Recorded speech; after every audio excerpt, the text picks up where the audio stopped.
Alright guys, so I did receive my BCM grip. I'm gonna install it and then we'll go ahead and paint it up to match the rest of the rifle.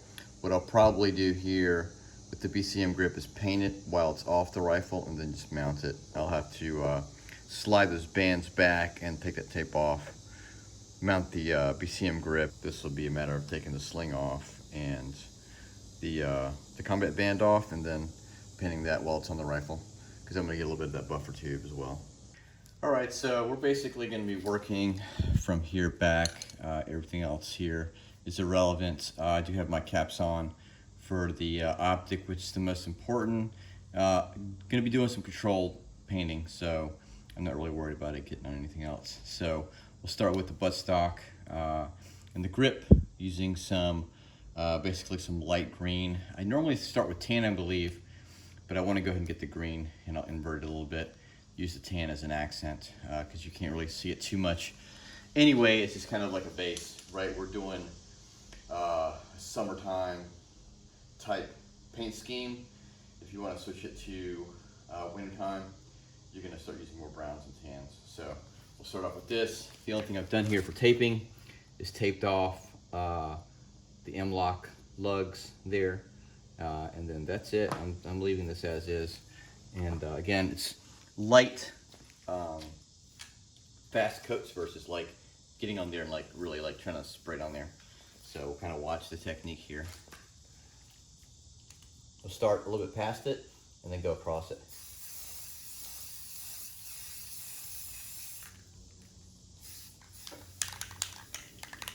Ooh, I'm going from my can. So sometimes you have issues with like it not working. So we'll get some real time issues here. There we go. I think it's clogged. I don't know. All right, so my light green is dead. I don't know what's going on. There's plenty of paint in there. It may have been sitting for too long. I've had it for several years. So we're gonna go with some of this tan and then make that the base coat for now.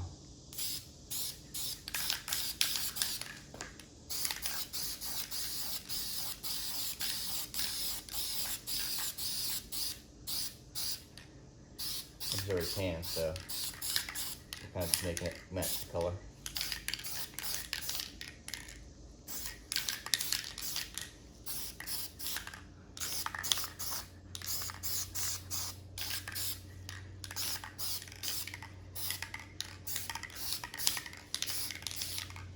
All right, so not quite where I wanted to start. I mean, I do start with a base tan, but I don't really have a light green to go with this, so I'm gonna have to use a darker foliage and see where that goes. Try to kind of blend it in, you know, as best as possible. It doesn't really matter. The idea is to break up the color, and so we did it the best we can. All right, flipped it over. It is pretty humid out here in North Carolina, so this is not gonna be super quick to dry like it is when it's a little bit cooler or in the spring, but it's okay, right? We're not having a perfect Cerakote type vibe. This is more of just, we're trying to get the color on there.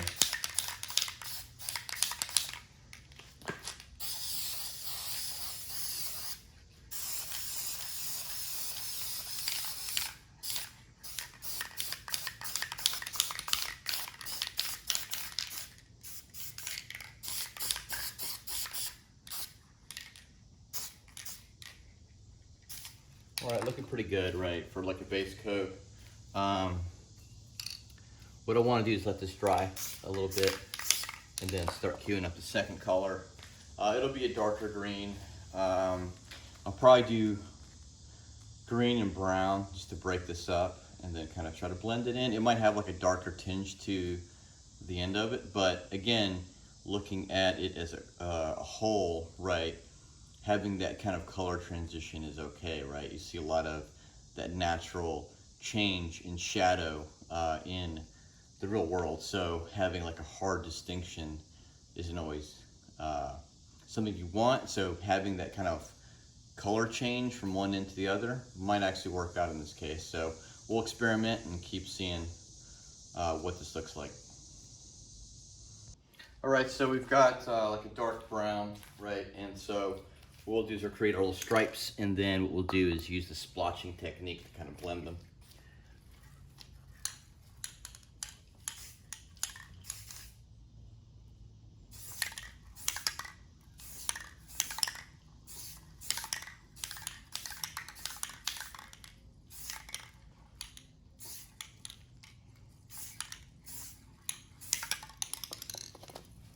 So you see that the paint nozzle isn't that clean, so it does add like a little bit of extra texture, which is nice. So you see we kind of splot it out, how it kind of breaks up and brings out the tan back underneath.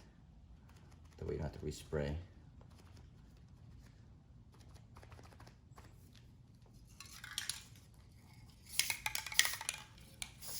Just got the wrong angle.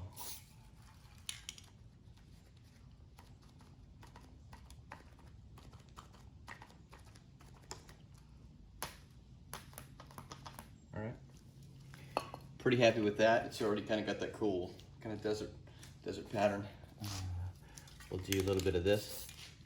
And we can splotch it on here to break up some of this bare spots, right? Kind of opposite of what is there.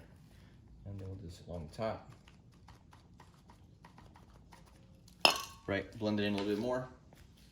Looks pretty good. It's kind of bright on camera, but it looks good in person. So we'll go ahead and flip it over and do the other side. Same kind of thing, right? I'm gonna try to match up the stripes just at the angle that they're at.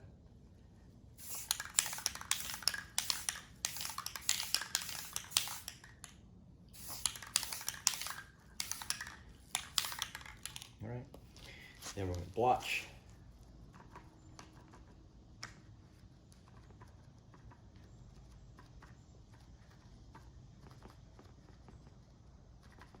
Right, and this plus like the wear and tear will add some nice character.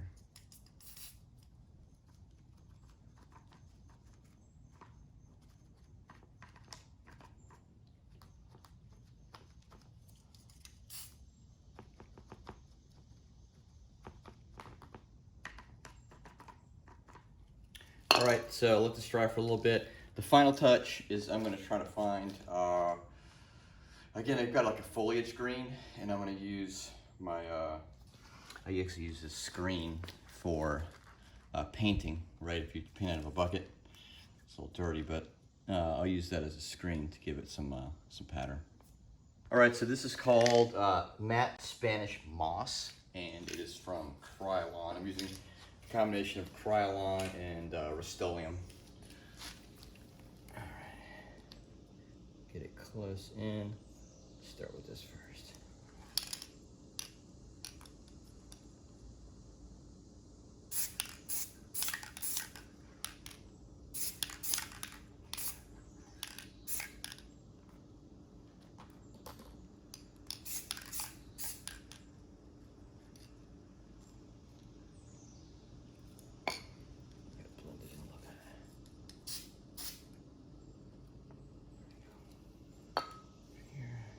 Deal.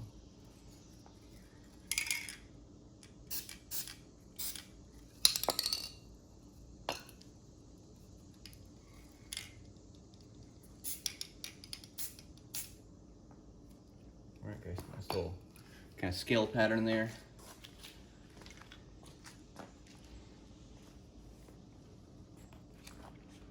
All right, so that's how it looks. Flip it over.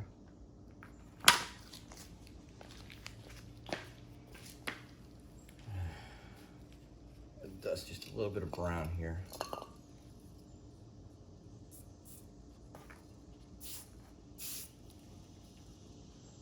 Work that up a little bit. Right. Flip it over. Okay. Some kind of deal.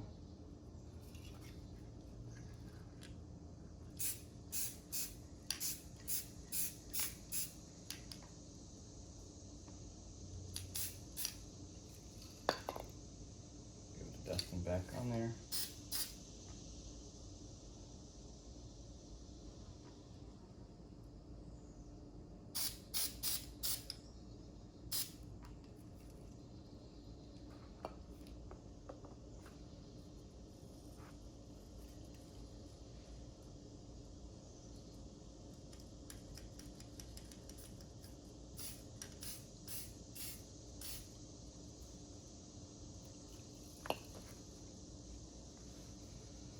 That's about it. All right, blend a little bit more. Pick up the pattern a little bit more.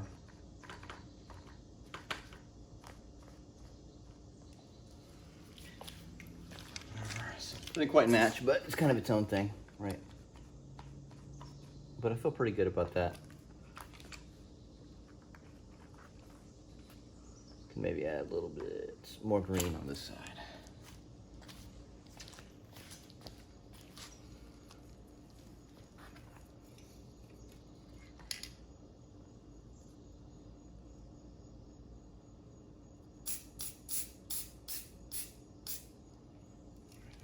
Got hair getting caught up on this, have to wash that. All right, so not too bad, right? It blends in well enough. So what we'll do next is once this dries, we'll take off that grip tape. It's like hockey tape. Move those bands and then mount that BCM grip. All right, so one of the bands broke, slotting it down. It's just about that time, nothing lasts forever. So I'll still have one of these. I'm looking at taking the tape off. I might just try to cut a slot in there and see if I can get that to work. So I'm gonna try that first before I mess with the tape. Just see if I can get, taking a little paint off with it, right? It's okay. And do a hand tightening here.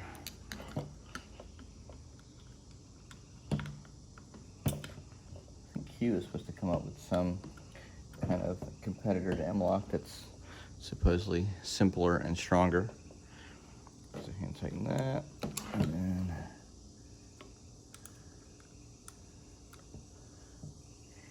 tighten that down. All right, so that's mounted on there, right? Do I want to add the tape? I don't know. We'll see how it feels, and then we'll decide if we add the tape, grip tape or not. Real quick, how to do the sling, because I see this fucked up a lot, is, you know, you want the sling to make sure that it stays around the stock as much as possible. Let me go around this way so you guys can see better. Right, make sure the orientation is correct, right, and you have it measured out. This has already been measured out since it's been on this gun already. And if you've got these little buckles, right, you want to make sure they're outboard as much as possible. In this case, the sling is going to I want it to be here, right? And then I want it to be tight to stock so it doesn't rotate and then come off the end. With this little eyelet here, it'll help prevent that. So bring it here, fold it under. You can trim these ends to make them a little bit better. So they get kind of busted up as you go. I might just tape those down. Okay. And once you've got to this pot, so once you've got to here, what you want to do is fold it back over.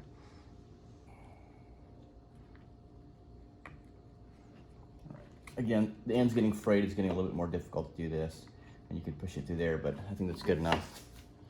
We'll check it out. All right, so sling management, right? So I had the combat band back here on the stock.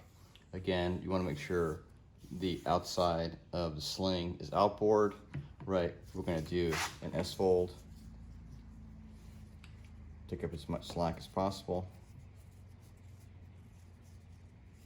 Try to get it about the length of where this band is, and then we'll stuff it underneath there. Right.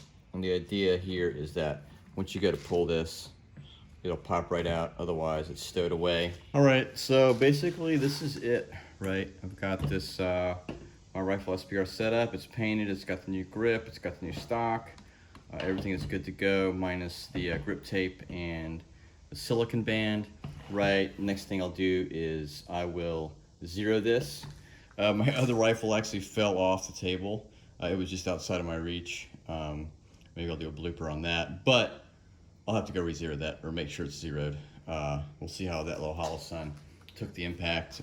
Maybe 2 feet drop straight on the concrete. But anyway, it'll be fun either way. I've got some ammo that I'm gonna use with, that's brass case. And because as the steel case dries up, my supply is gonna dry up, and you know, the future is brass case unless PSA starts making their manufacturing sometime soon with their steel case. If that's the case, ha ha ha, then we'll zero to that. But yeah, finished product. I feel pretty good about it. I think it looks good. The whole idea of this rifle is kind of a modern CAR-15. I know everybody likes to do the Mark 18, but I feel like the Mark 18 is the modernized version of the CAR-15, but I want to go with the original CAR-15 kind of slight aesthetic, right? A modernized skinny rail. They had the skinny handguards, right? Same kind of stock, just some modern flavors. And you know, the idea is it to be light. I think the CAR-15 was at 5.35 pounds. Don't quote me on that. This, without the grip, with the light and the optic and the sling, is 5.2 pounds. So I don't know how much that grip added, but the idea is to keep it ultra lightweight and handy. Ideally, this is, you know, most effective sub 100 yards, right, with your fragmenting stopping at about, you know, 50 yards. However, I've made shots to this with this out to 400. I'll be allowed to take this out to the long range bay that I normally go to because it's an SBR. We couldn't do it with pistols, so I'll be confirming that. And yes, guys, thanks for watching. If you got any questions, send them down below. If you subscribe, or you know, any positive feedback is always appreciated. And thanks for watching. I'll see you in the next video.